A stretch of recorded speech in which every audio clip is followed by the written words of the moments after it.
Hello, this is Emily Bauman, back with you with Delegate Life. I have with me Kristen Lee, and we have our guest host, Catherine Coburn. We're on another topic today. Today we're going to be talking about the Congressional District Committees in Michigan. And I've got Kristen Lee with me. Hello, I'm Kristen Lee. Thank you for listening to our podcast. And today we have our guest host, Catherine Coburn. Welcome. Thank you. Tell us just a little bit about yourself. I am a freshman delegate from the city of Plymouth, and getting very excited for our next adventure. I am also running for city council for the city of Plymouth. Nice. So we're going to talk about congressional district committees today. I know a lot of people have some questions about that.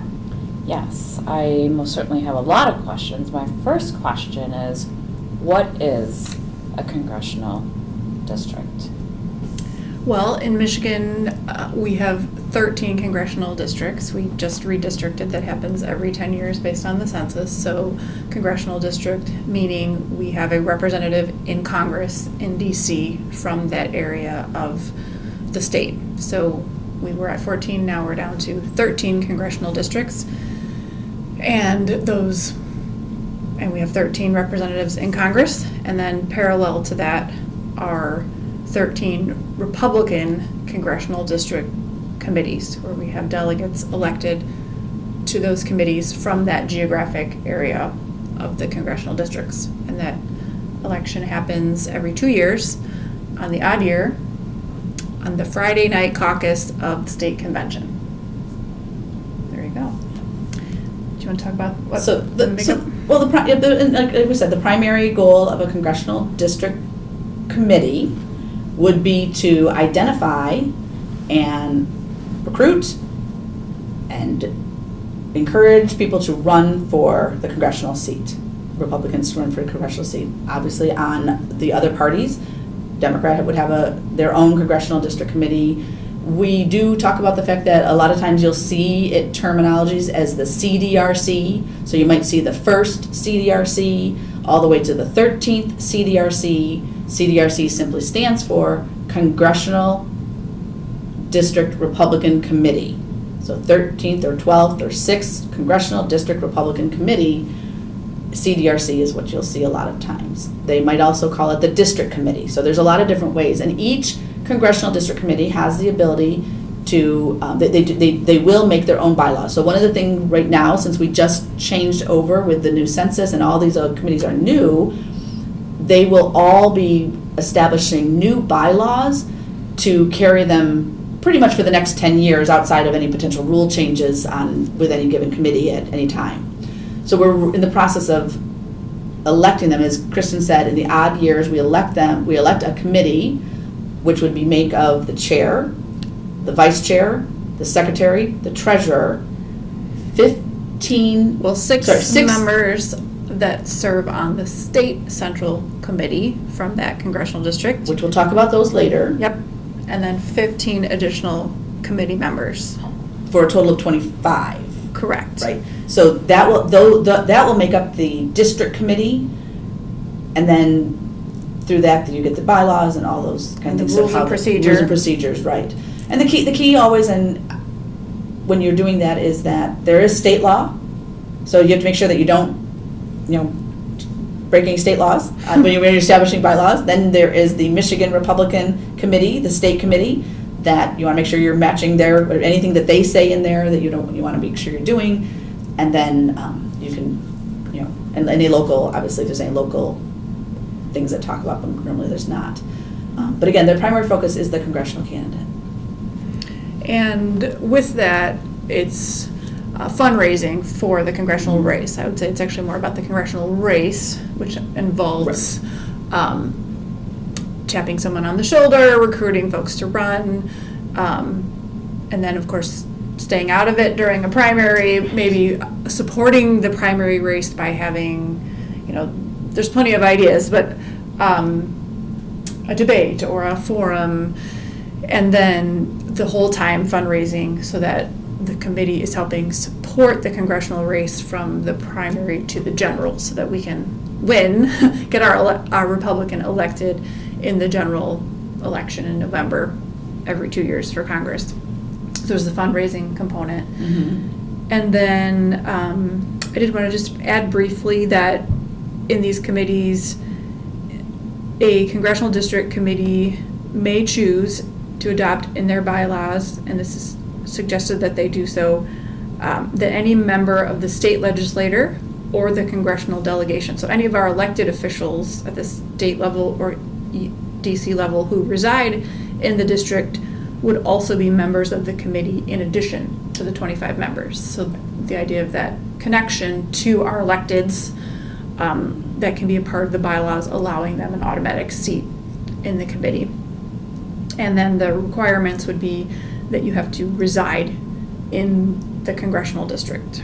Outside of, there may be some additional requirements that the district committee itself places on their committee members. There may be some other things, but yes, I'm reading Right. from the MRSC bylaws. Michigan Republican State Committee yeah. bylaws. So, there was one more interesting part. One thing I thought was interesting when you were reading. We were reading this because it's always good to be familiar with it, and I encourage everybody to read the bylaws that we're talking about and get involved. Actually, for a delegate, be involved, whether you're on the committee or not. Be involved with the committee meetings. Know when they are. And right now, all of them are establishing bylaws. So being part of that process of establishing bylaws is actually really educational. I agree. Even if you're not elected to be on that committee, doesn't mean you cannot be excluded. Right. In fact, I think everybody should be. It's a Yeah. learning process, And since rules and laws are what we talk about all the time, one of the things that I know about bylaws is the fewer laws, the fewer rules, the easier it is to actually work within them. It's just one of those things. So this is an opportunity where you can be part of the conversation to not have something too restrictive. One of the things, though, that I know that Kristen read in the state rules, which is really neat, and I don't know if people think about this, is there's an encouragement that the congressional district committees adopt select a vice chairman. A vice chairman that's on par with the vice chairs of the state party. Mm-hmm. We've got 6 vice chairmen, where you've got outreach, ethnic, youth, etc. There's an encouragement that each, and I have not seen this so far in the ones I've been familiar with, but maybe there are some. But there's encouragement to say, establish someone who would also take that role within your congressional district and focus on those same areas, and then be able to partner with the state. Right, to work with the respective vice chairman at the state level. I think that's awesome. And it just excites my brain. Is just like, woohoo! I'm like, okay, this sounds cool. Right, seeing that organization and that synergy throughout the state. Yeah, amazing. I know I served on outreach. I served in a congressional committee. I finished my second term and served on a subcommittee on candidate recruitment the first time, and then on outreach the second time, and learned a lot both times. And it didn't occur to me to reach out to someone in a different congressional district to find out what they were doing. So going forward, it'd be great to see that kind of synergy with some leadership at the state level and connecting those of us around the state. Obviously, it's going to look different where we are in Wayne County to do some of these things than in the UP. But that doesn't mean we can't share ideas. And something to think about, as Kristen and I have done this a number of times, and as we are creating, because actually, these different things, opportunity and hope, and what does the future party look like? Just think for a minute. If every congressional district had a vice chair for these respective areas, then the state party vice chair would have a committee of 13 people across the state. Naturally, just because it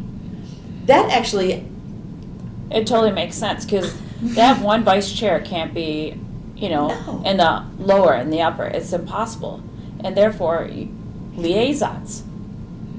But that could be their committee. I mean, when they meet on a regular basis, they Yeah. could be calling and then Yeah. they have a contact when they go to that area. Yeah, they have a contact, a go-to person who knows that area. Some wisdom in these bylaws. There Yes, is. I'm loving it. So I always like to say, know the rules, then Yes. figure out whether you need to change them or not. But sometimes knowing the rules is the first place to start. Mm-hmm. Well, it is always the first place to start. So I have a question. So if you're interested in joining the Congressional Committee, what is the term limit if you are elected? Oh, that's a good question. I've never heard of a term limit, actually, within a congressional district committee. It's a 2-year term. Okay. So you'd have to run for re-election. Okay, so there's Then no you'd have term. to check with the individual bylaws of Okay, that got it. congressional district committee to see if they have term Mhm. limits. I do think some do. I think I've heard that some do have term limits Mhm. on that, so that's interesting. But yes, because every 2 years they elect a new committee, but there's no reason why someone couldn't try running for the same office or depending on, again, the bylaws of that specific congressional district. So I would encourage everybody to make sure that they're part of the process right now of Mhm. establishing bylaws, and then after that, know the bylaws so that they know what they can do. What are the qualifications to run for committee? So according to these bylaws, you must reside in the congressional district. Additionally, again, per the individual congressional district, a congressional district could adopt that you have to be a duly elected or elevated delegate Mm-hmm. versus just an elector. Many times you can just be an elector, you basically register to vote Mm-hmm. in that geographic area. Some congressional districts, just like some congressional districts could actually go a little deeper and say, no, they want you to be a fully duly elected precinct delegate in order to be on the committee. But that's going to be, again, individual, or again, they take away that. I have another question. So if you're running for that position, do you have to give your bio on who you are, what you've done so far? Because if you're a freshman delegate, you're like fresh out of the oven, you know. Well, it's like any election, right? Remember, it's the Friday night caucus of state convention, wherever the convention is being held. Anyone can come. However, only those duly elected to state convention delegates are allowed to vote. So ultimately, you are campaigning to the delegates and alternates that just got elected at county convention to come to state convention. Mm-hmm. And so I think about it as any election, right? You find out who's going to be voting, and you make sure they know your name and who you are and what you stand for, and ask for their vote. So, I mean, I don't mind somebody brand new. I would want to know your vision. Why do you want to serve? And it goes along with any other position, as when you're looking for a job, you may want to find a new vocation or a new industry to step into. So the key would be to bridge your experience you do have Mhm. with that role that you're trying to go for. So I think there's full opportunity to have a new, fresh face in on these committees. It's just going to be, yes, how are you bridging what you've done before and relating it to what someone will be expecting out of that role. And these are volunteer roles. Let's always make sure that these are volunteer roles and volunteer positions. There will be a requirement that you have to attend meetings. There may be an attendance requirement. There's, as we're doing the bylaws, there may be all these requests that you can't miss more than maybe 3 meetings or not more than 2 consecutive. Each one's going to have their own. So they will be asking you to go to the meetings. They may ask the committee, Which are usually monthly. They may be asking people to be part of a additional committee. So asking you to give something more like some additional hours each month. So you do have to measure that that capacity there. And again, it's different per group, but on the where I served, we had the 25 duly elected members who were voting members. We had a number of people who stepped up to volunteer and be a part of subcommittees and do the work of the delegate life with us that weren't voting members of the committee. So, for an events subcommittee, everything, more hands on deck, the better. Well, right? agreed. Everybody brings something to the table, and you find out what their interests, what their skills, and then again, one of my favorite sayings, you put your aces in your places. Thank you, Catherine. Oh, no, And thank you. Kristen. This has been A Delegate Life. I'm Emily Bauman also. Kristen Lee, Catherine Coburn. Thank you for coming on to this. This has been A Delegate Life brought to you, I forgot to say this earlier, 12 Trees, etc. And we appreciate this. We will continue to do more podcasts to educate and to encourage, obviously, delegates to step up. Ultimately, we are trying to encourage delegates to step up into these roles, being more active, being more involved in the committees and our counties and our local areas as well as our state. So we will be bringing more of these to you. So thank you again for joining us. Yes, thank you.